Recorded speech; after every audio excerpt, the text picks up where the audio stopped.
Mm-hmm.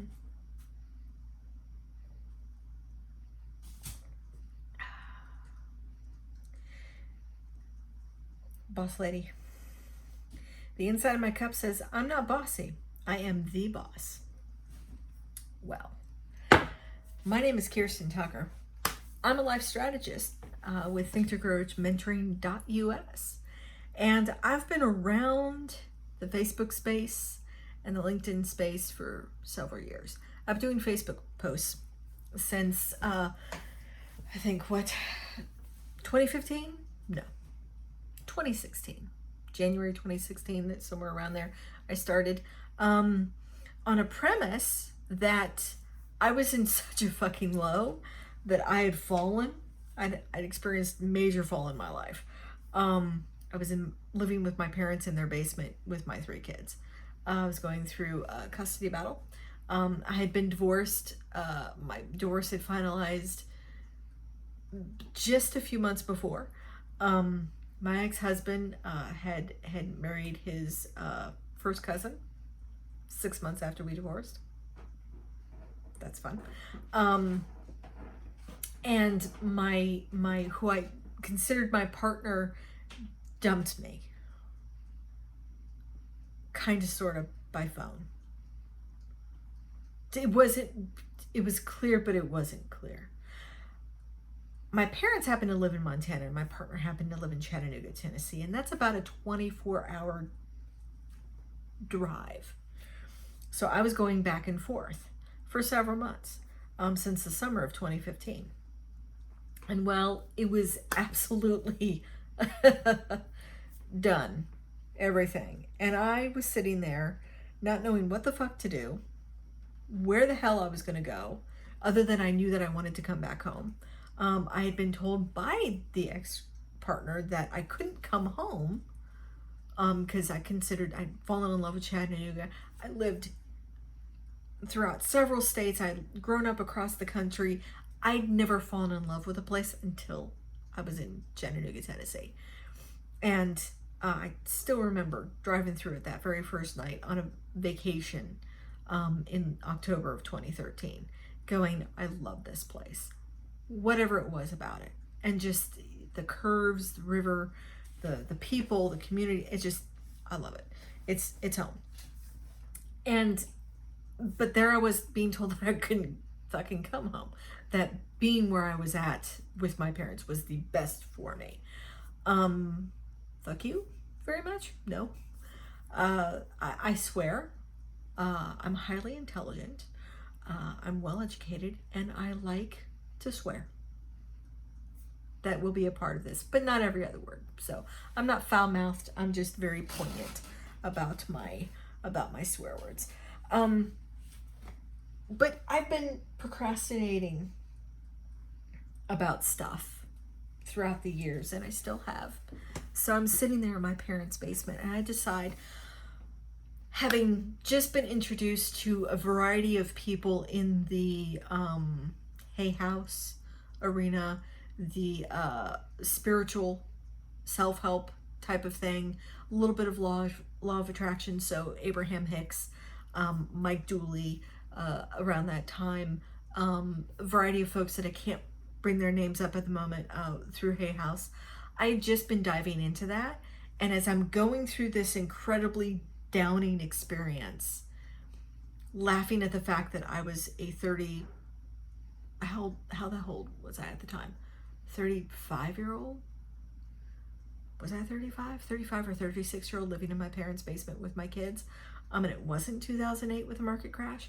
That either I was going to cry and get really depressed about it, or I was going to do something. And I decided to do something. And I started with Facebook sharing my experience, where I was at, what was going on with me, what the fuck, I'm going, I don't know. And as I learned how to navigate that emotional space, and I learned more about myself, and I gained this amazing amount of confidence, and I tried to figure out where was that coming from and where was I going, there was a lot of clarity about, I'm going home, because nobody's telling me I can't go the fuck home. And my kids were going to stay with me.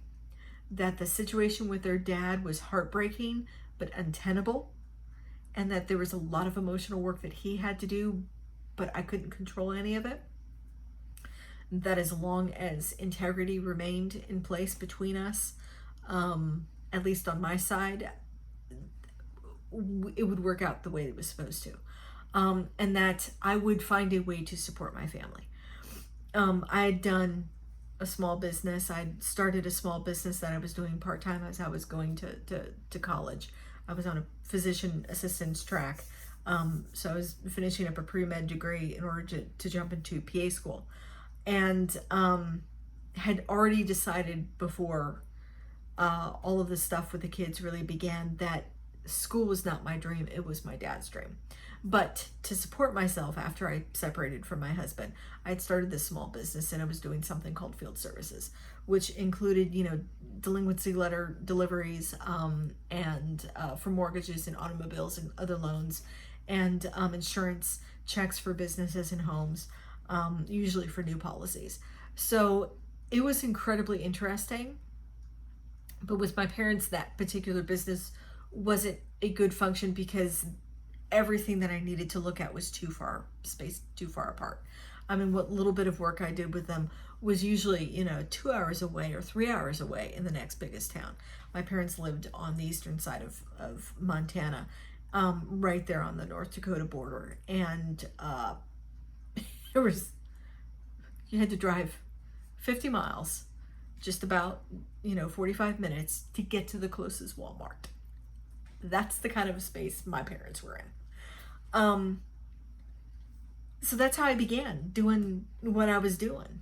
And as I'm going through this experience, I'm essentially coaching myself. I'm essentially reframing my thoughts, being very careful with my words, talking to my kids in a different way. My kids were also, the previous year and a half, they were with their dad. When he and I separated, I moved about 3 hours away. A, for education, and B, for a relationship. He was already with his cousin wife. He hates it when I do that. It's just too funny not to talk to. Okay. Apparently they're not really biologically related, is the story I got. I felt like I was the easiest piece to move, and because I was focused in such a way, I knew that supporting 3 kids and doing that kind of school was untenable, especially when I got into PA school. Now, the first year of PA school, you're in classes, you could probably hold down a job, but the clinical part of PA school, like with nursing school, like with medical school, the clinical part, there's no way. Because you are in the hospital, you're on the floor, you're, working long hours.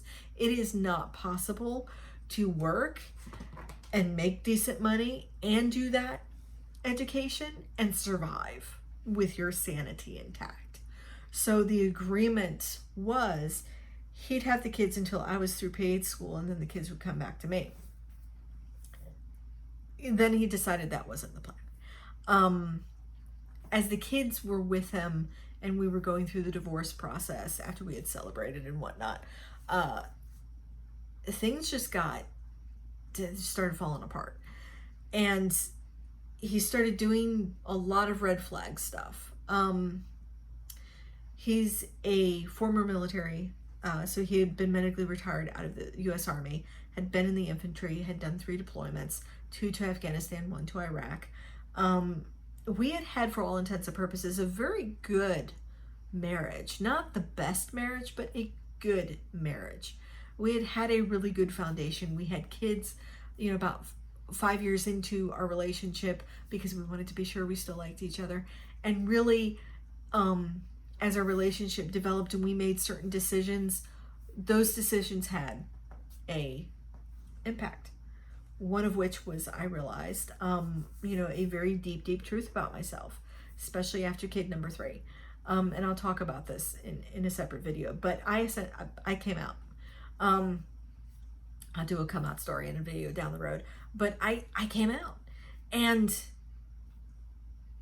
how he so accepting of it and supportive, but it totally changed the dynamic. There were things that were different, things that I couldn't help to make different, things that I had worked through before, but now we have to work through them again. And it was harder because the truth was out. And we really didn't communicate. We communicated in some ways very, very well. And then in other ways, it was a very common push button kind of communication, which isn't really good, healthy communication at all. We never really had a discussion about it and what it really meant. And, feelings and emotions and what the picture would look like. We didn't have a way to really verbalize very well. I even didn't. And I was a pretty damn good communicator. Just because one individual is a good communicator and the other one is kind of shitty at it, doesn't necessarily mean it's a conducive way to make improvements in a relationship or be able to hear.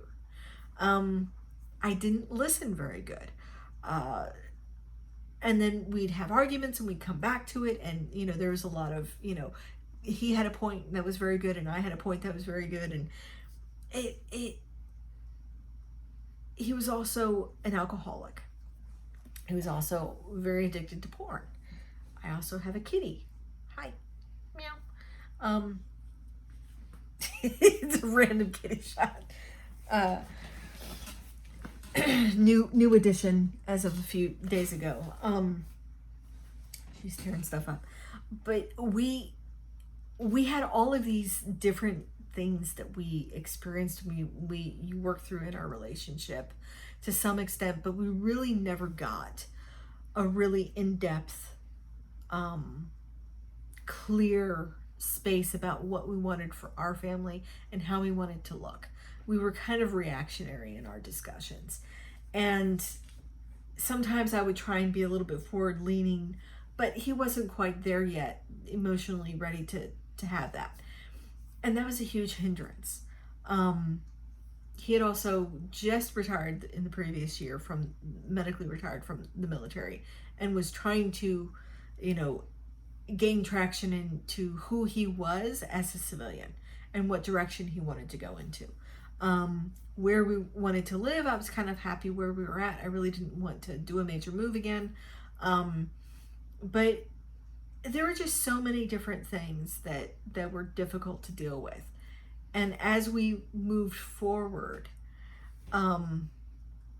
longer story, slightly shortened, he became abusive with the kids.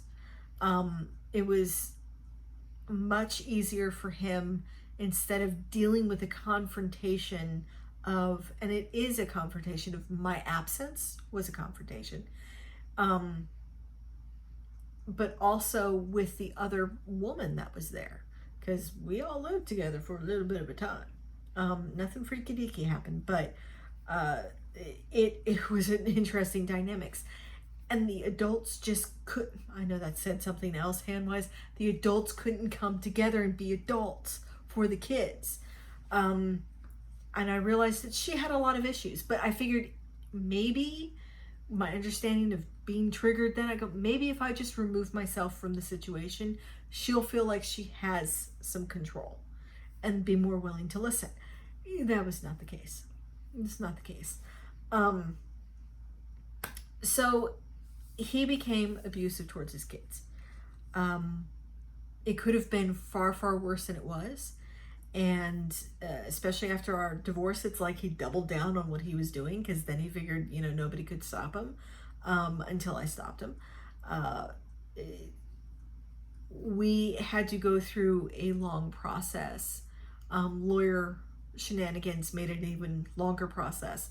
But from the time the kids came back to me for their summer visit with me, and we put a protective order in place, it was 16 months from the start of that to the time that we had a decision from the courts that the kids would be with me. Because originally in our parenting plan, they were with him as the primary parent. And so there's a lot you have to either agree to or approve to get that primary parent changed. If it's an agreement between two parents, it's a really easy process. If it's not, and it's contested, It's an incredibly difficult process. And I was stepping into something that legitimately had occurred, but that is often by both men and women abused. And that was he's abused the kids. We were able to do what we were doing because I quickly, as soon as I had the kids in my custody for the summer, I went and took them to counseling. And I wouldn't even, the counseling session couldn't happen until later for scheduling purposes. And I had to be at work back down in Georgia. They were up with my parents in Montana.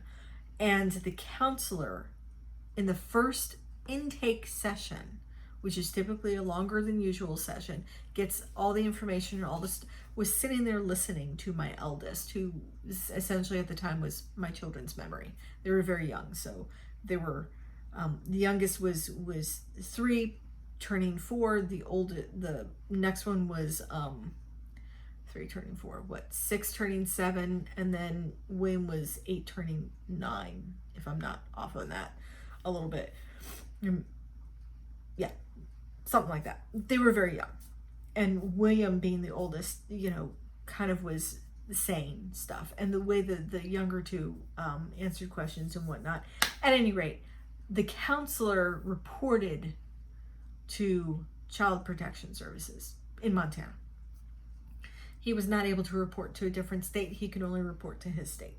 But he's like, oh my God. And that was the premise that we used in order to do the protection order. So that towards the end of summer, the kids wouldn't go back. The protection order was written in such a way that,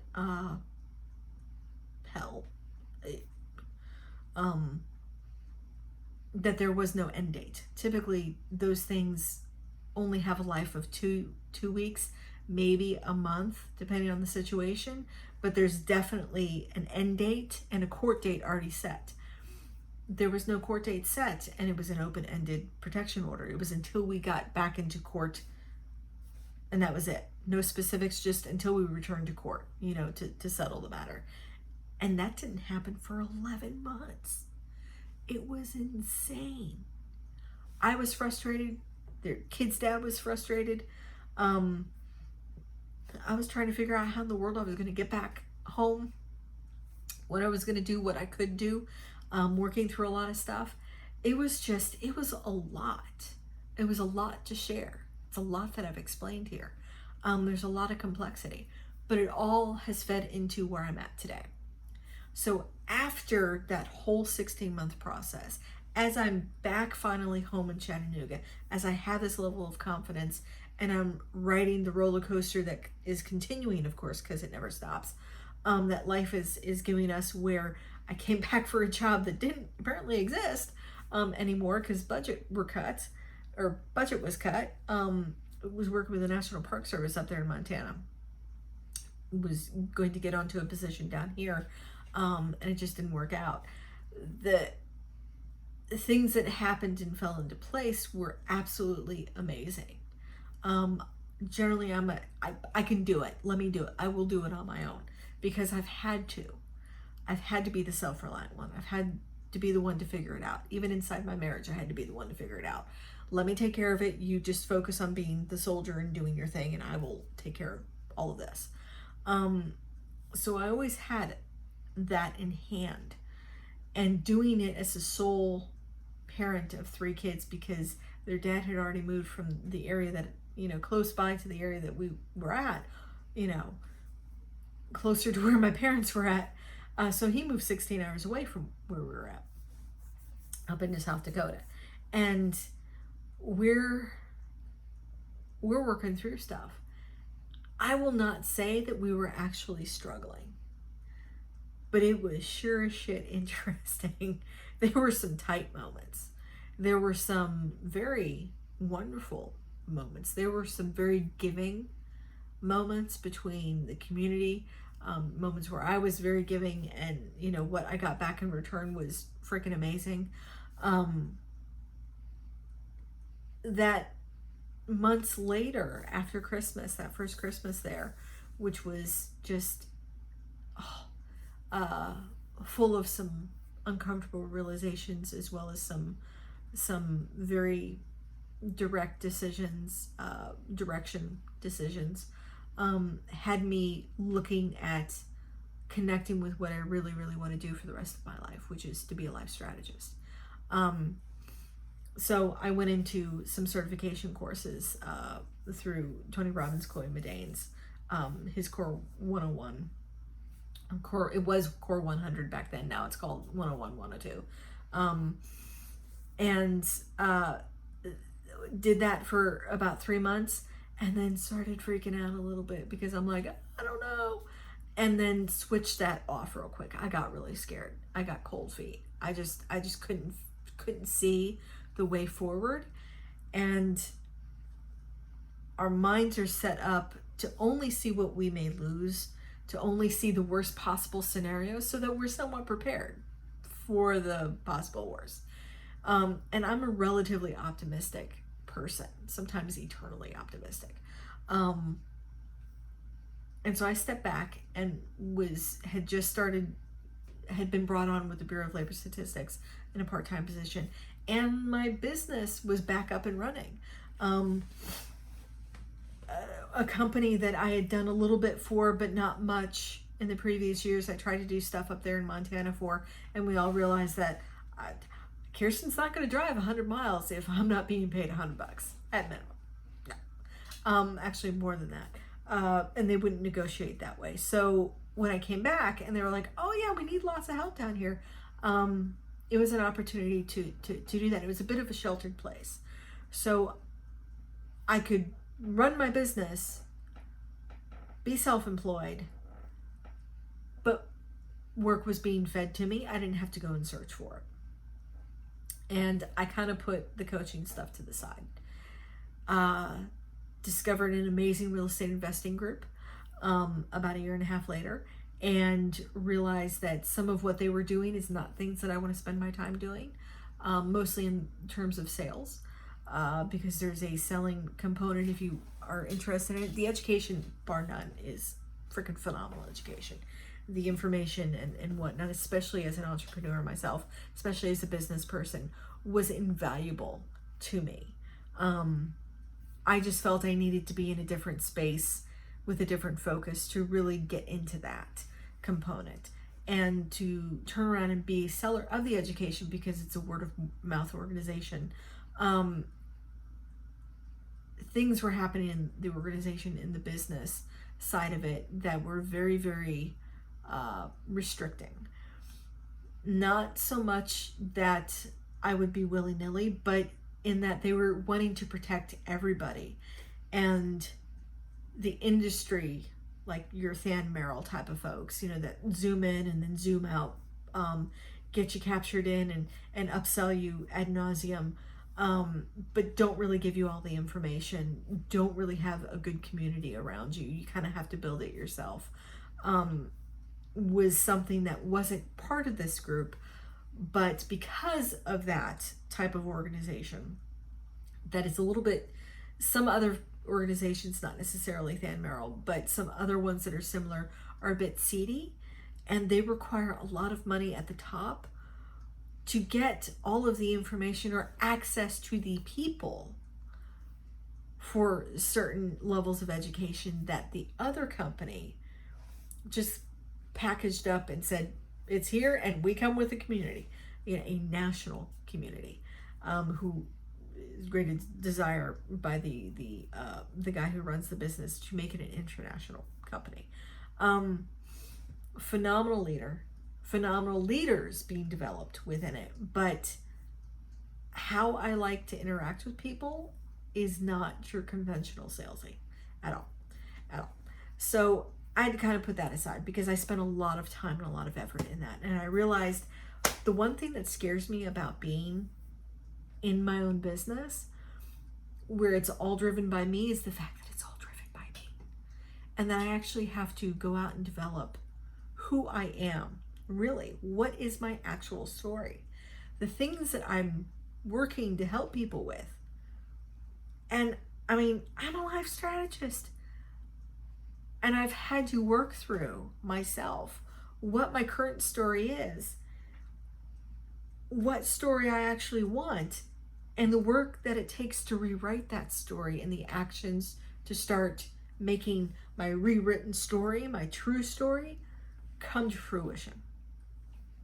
Now, having to become my own like magician or mage, or like Glinda, the Good Witch of the North, to just zoom in, pop me on the nose with the wand and go, did you think about this? Or ask me very pointed questions, has been an incredibly interesting experience. And I really love it when I'm that with other people. But to do that for myself has been a huge part of my learning curve.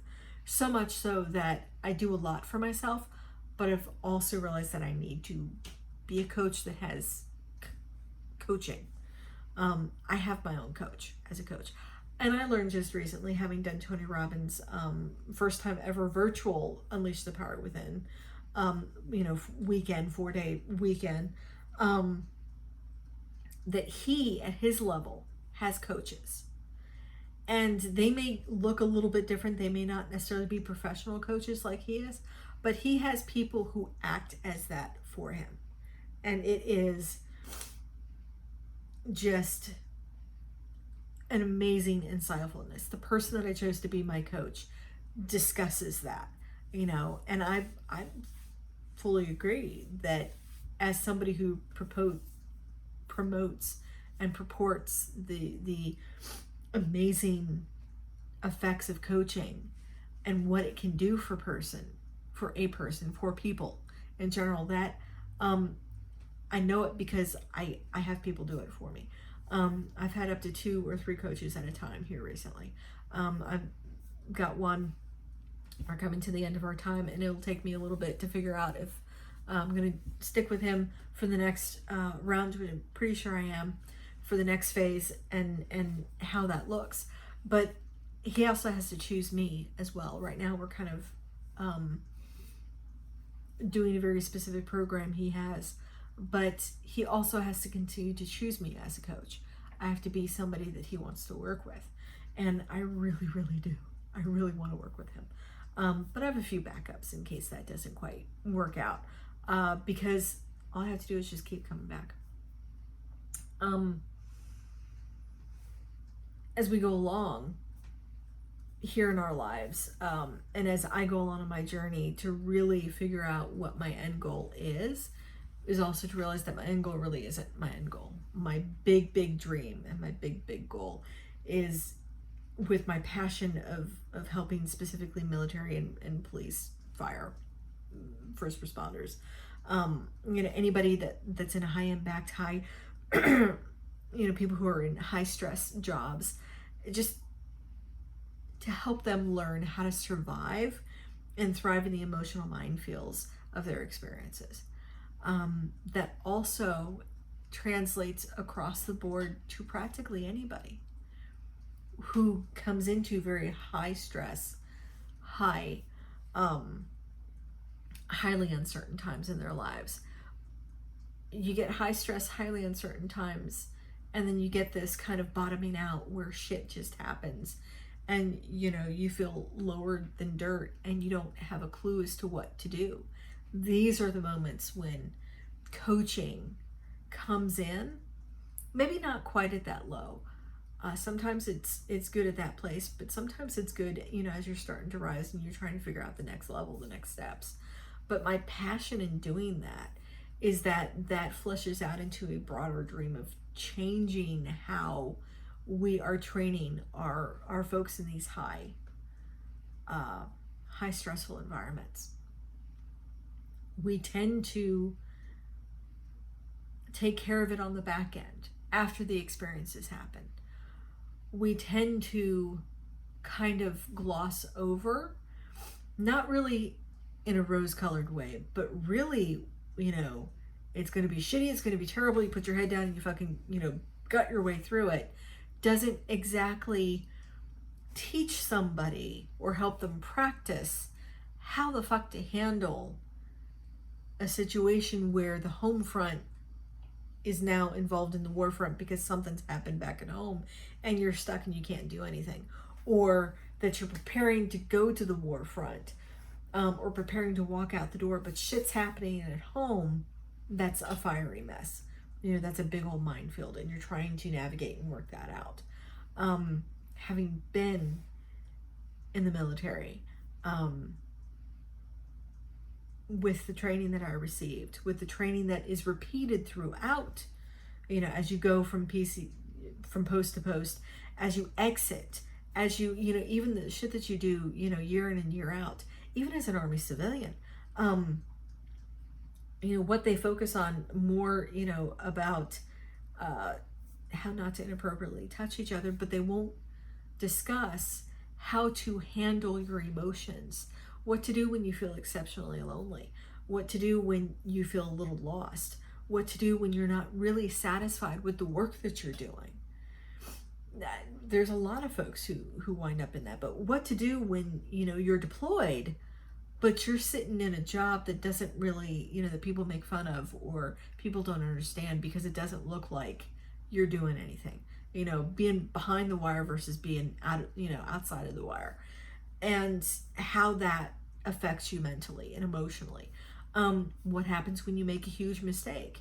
What happens if you make a mistake that destroys shit, or makes a mistake that destroys somebody's life or kills them? There's no training for that. There's no discussion of that. As an airman, there was no willingness to pull the new airmen aside and to have consistent mentoring sessions or coaching sessions or discussions about how are you, what are you really feeling? No, what are you really feeling? There was no support in that regard in my particular unit. And as we've gone, and as I went through watching my ex-husband's experience, there was none of that really with him either. You had it with certain individuals. You could have a one-on-one with certain guys, but you had to have a lot of trust that they weren't going to go, mouth Saturday night at a fucking, unit barbecue, the shit that you were trying to say in private. That doesn't, that was outside of any paperwork issues that you were doing, any reviews or whatnot you were having. And I don't see that there's very much of that in the training and curriculum with your police forces and with your firefighters and your first responders, people who come upon really harrowing scenes. There is a little bit of training. There's a little bit of training with doctors. There's a little bit of stuff there that helps them get through, because that's been invaluable to them. But it's not translated to some of the other arenas, which makes sense considering our society also doesn't discuss these things. It's come to the forefront because people have pushed it into the limelight. In a slow news cycle, these are the things that come up, and you're like, why are we only hearing about this now if this has been an issue? Well, simply because it's not been juicy enough. It's not been put out there enough. It is concerning. It is something that affects people. You take your LGBTQ community and the high rate of suicide in that, and it's simply trying to figure out what the fuck their story is. And when your story is predominantly shaped and created by an outside force, trying to connect with yourself and find yourself in identities and in crowds and in friendships and families becomes incredibly difficult and lonely. And feeling alone and feeling lonely aren't the same thing. But being able to come up and be vulnerable with somebody, not necessarily a counselor, but with someone important to you who's willing to just listen to you and hear you and reaffirm your own strength, reaffirm that you indeed know where you're going and what the direction is, and that you are okay with where you're at. You're okay with not understanding or being confused, or that you don't have to be any particular label. Just being able to have these conversations, it seems relatively non-existent. And sometimes it's very difficult to reach out to a pastor because the religion aspect may not be conducive to how you are. Working through relationship stuff doesn't necessarily take counseling. It can take coaching and that reconnection. You want this kind of a relationship, you got to do the work to get there. Some people are very blessed because it naturally happens. They're naturally in sync with each other, and when they're out of sync, they kind of help. You know, they have maybe this natural communication. That's not the most common way things happen. And people have hang-ups, people have hookups, people have these things that they think, and they actually fucking believe them. And that belief is the perception to which they color their world and their relationships. And in giving people permission to change their mind, to explore alternative beliefs, to really understand that it's not about being a wolf in sheep's clothing, and it's not about, you know, a leopard not being able to change its spots. Those are excuses for people who are very close-minded. A leopard can't change it. People can't actually change. That's not necessarily true. In fact, predominantly, people don't change because it's so difficult to change their foundational beliefs. And that they're very scared of two things. That the beliefs are true or not true, and that they won't like who they really are, because they haven't given themselves the opportunity to get to know themselves very well. And when somebody tells you you're a certain way for a majority of your formative years, it's easier to believe that than to really go, no, I don't think so. Recent experience for me, my parents had always described me as a funny, intelligent, kid, inquisitive and curious, compassionate and loving, and always going to the beat of my own drum. And yet apparently that's the part that disappoints them so much as an adult. From a recent email from my dad. And his and my mom's greatest disappointment, because I am going to the beat of my own drum, and it stopped being a cadence that they could understand. That's the only thing. Now, I think a big part of my slowness in movement this summer, over the whole, since quarantine had happened in the United States here, is that I was trying to come to grips with that. I love my parents. It was always exciting. I mean, my parents came with my senior class trip to Hawaii. My parents were in a separate hotel because they had already had everything set up and whatnot. And it was completely unique experience. None of the groups of kids previous to my class ever went out of state, or at least, not that far out of state. Somebody may have gone to Canada or Toronto or something like that, but for the most part, to go to Hawaii, holy shit. This was 1999, and we did. And I was the kid that spent time with my parents, and my classmates didn't understand why I was going and spending. We were there for like 5 days. Or it was 6 days and 5 nights, something like that. It was a really, it was several days. My mom had been in Hawaii as a kid. Or some of her earliest very solid memories are of Hawaii. And I liked my parents. And none of my classmates understood.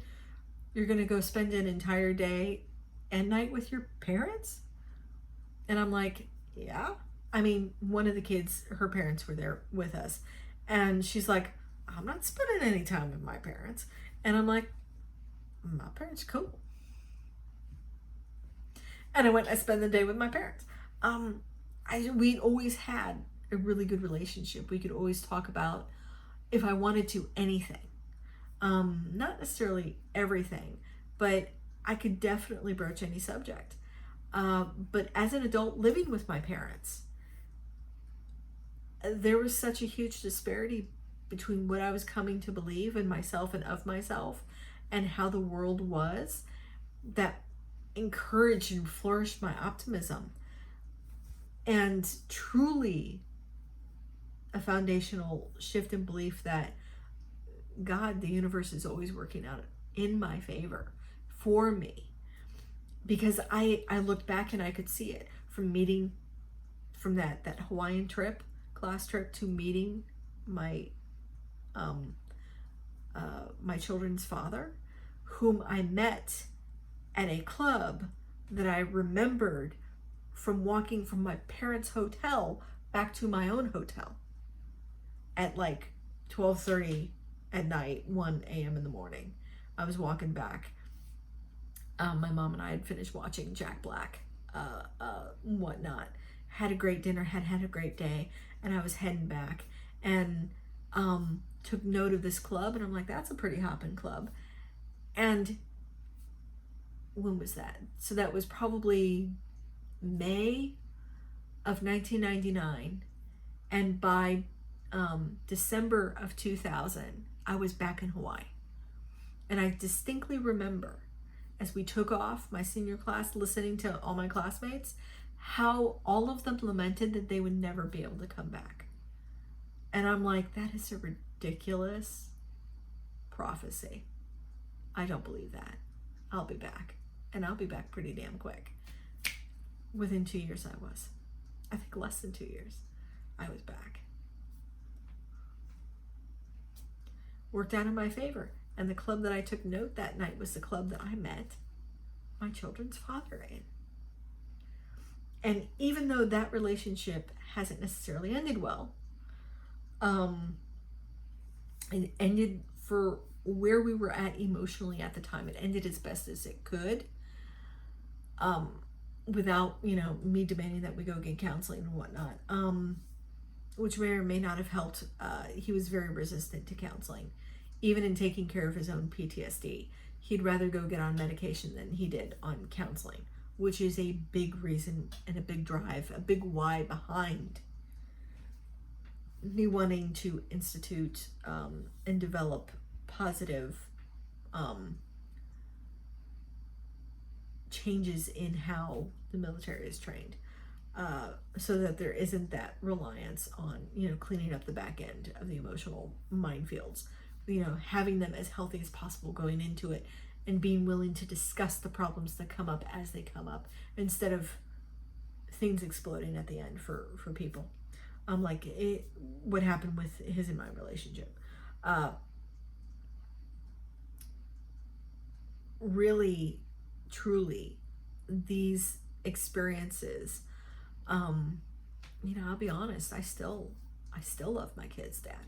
I miss them. We had a great friendship. We had a great time together. And even though we weren't completely matched up, there was a lot of fun and good that we did together. And the kids are missing. One, they do miss him. But two, he's missing out on the experience of parenting his own children as much as the kids are missing out on his positive influences as a parent. And that will have an impact. It's working out the way that it's supposed to be working out, but I have no qualms getting back and the kids back involved with him at all. The door is always open, always open. And though I have my moments where I would cheerfully, spend, at least 5 minutes probably taking a bath to his current wife and, maybe to him, not necessarily to really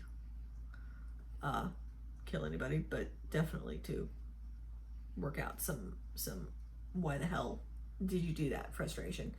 I find over time that inclination is less and less palatable. It even saying it just now, it didn't have the oomph that I used to feel with that. So I just want to, we probably won't ever get back to that same space, but I just want him to not miss out as much as he is. That there's still time for him to be involved in a healthy way, and for us to work through the process to get him to be able to be involved in a healthy way. It's already stipulated in the important documents and whatnot, but it doesn't do any good for me to denigrate him in that regard. It's very matter of fact. He's not participating, he's not present of his own choice. And the kids are very aware.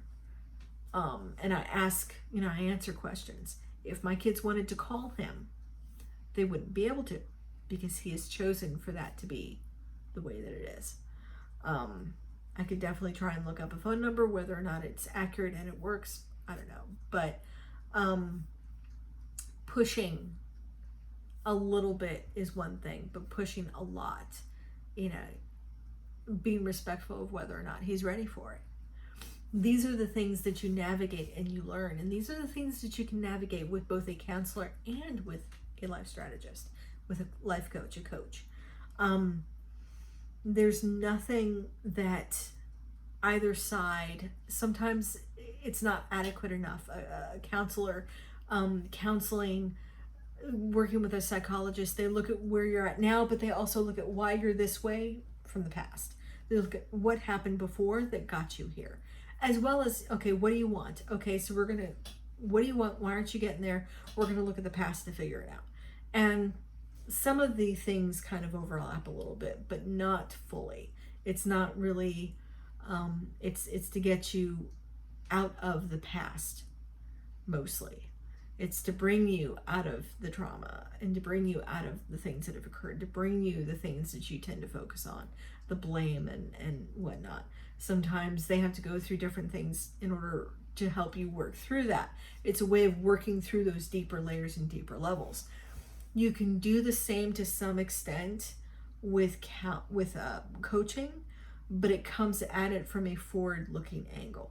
Where are you at today? Where do you want to go? What's holding you back from getting there? How do we get from here to there? And sometimes it is releasing shit in the past. So working in conjunction with that, with a counselor, or with, maybe you've got a religious person in your life whom you get counseling from. Maybe you do go to a psychologist or a psychiatrist. Having both views are incredibly invaluable. Sometimes you don't get to say things, or sometimes things just don't quite help move the forward as well if you don't have one or the other working with you. So I never advocate to utilize coaching as a means of counseling. It's not. I am not a trained counselor. I don't have any degrees in that regard. Despite a psychology degree, it is merely an associate's degree. The rest of my degrees are in history and pre-med, medicine, medical biology, and that's kind of helpful.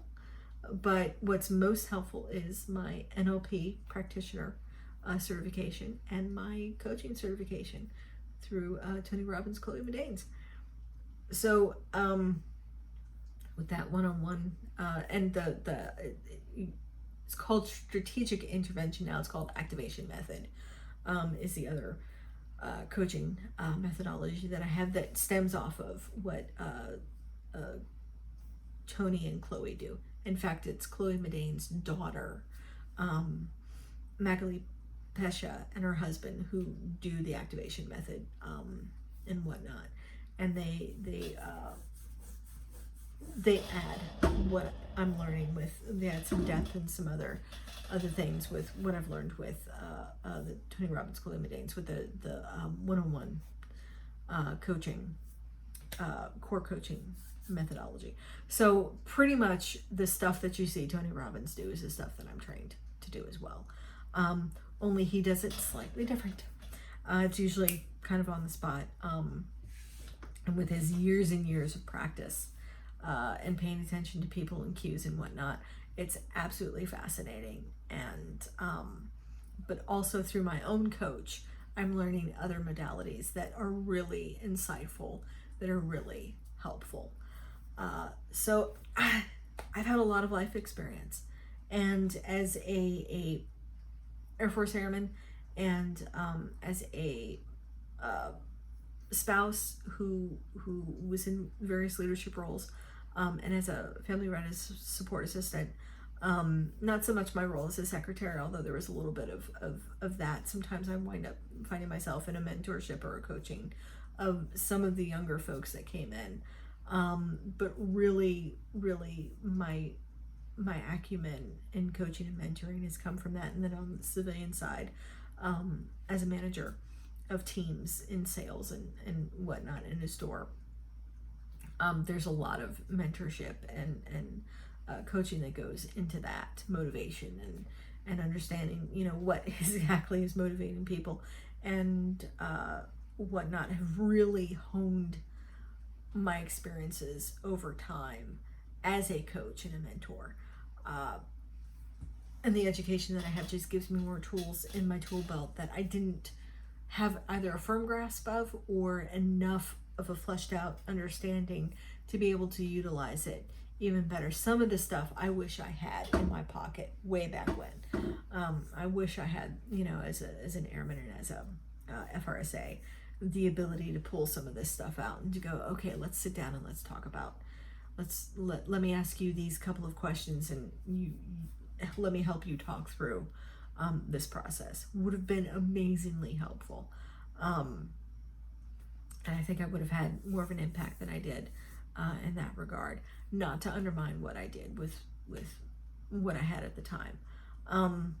Nothing like personal experience to really get you there. So this is a bit of a long introduction, but I really wanted to be sure to have something that was kind of full of my past, kind of point of view of understanding of where I'm going in my future, as an introduction here on YouTube. Going forward, I'm going to be doing some of these videos, recording these videos, maybe not at midnight, but definitely shorter videos and whatnot. My goal is to have shorter stuff, but I'll be releasing stuff that I've done with Facebook, with down in the description, what I was talking about, what was going on in my life then, because I kind of want to capture what I had been doing to what I'm doing now and kind of bring both of those into interplay. So I'm working on downloading all my Facebook videos, as well as creating more videos and content here. So for a little while I may be releasing, multiple videos throughout the week. It may get a little crazy, but most of those thankfully are relatively short. I can go a little bit long. Whether or not I'll go live on YouTube, I'm not quite sure yet. I may just continue to do this as we go.